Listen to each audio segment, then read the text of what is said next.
Olá, você que é casado,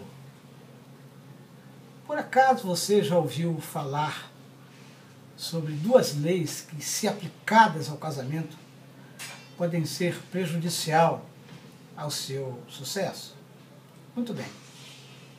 Eu gostaria de falar sobre essas duas leis, que são chamadas de Lei de Murphy e Pangloss, que, como eu disse, aplicadas ao casamento, podem fazê-lo fadar ao fracasso.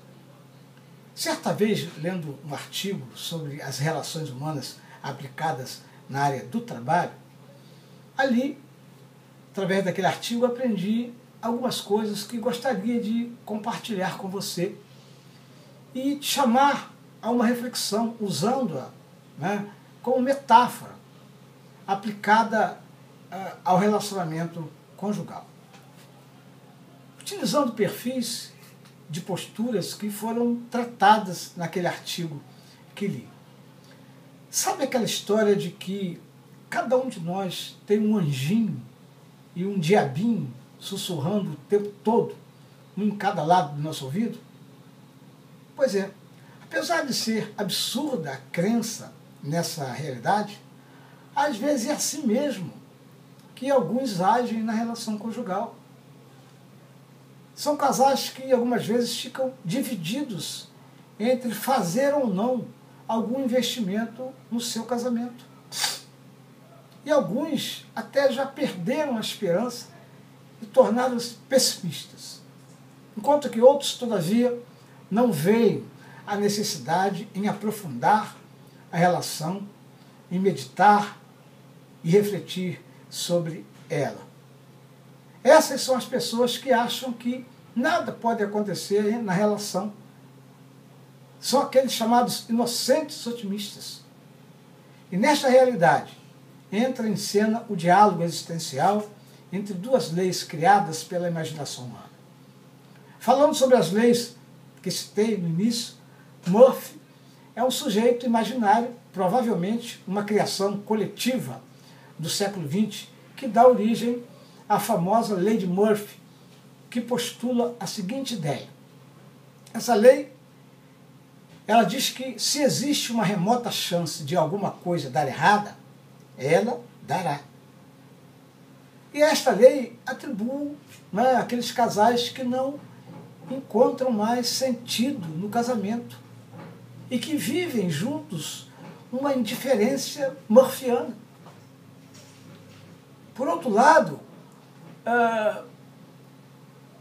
Pangloss, que é uma criação individual do pensador francês Voltaire, lá do século XVIII, que leva o otimismo ao ridículo. Há um personagem de um dos seus livros, de um dos livros de Voltaire, chamado Cândido, o otimismo, que passa a ideia de que nada pode acontecer que venha destruir a caminhada existencial. Nós não somos invulneráveis. No meu ministério de aconselhamento a casais, eu tenho encontrado posturas adotadas que podem refletir no sucesso ou no insucesso dos relacionamentos conjugais.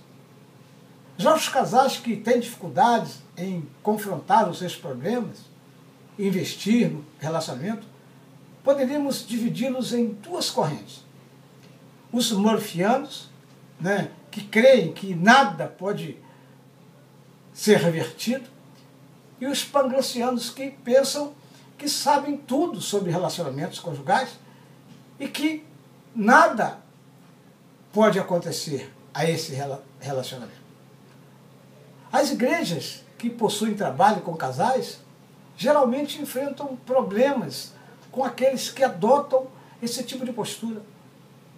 Os líderes trabalham no sentido de buscar os murphianos, os panglossianos, e aqueles que frequentam a igreja e não sabem que existe um trabalho com casais.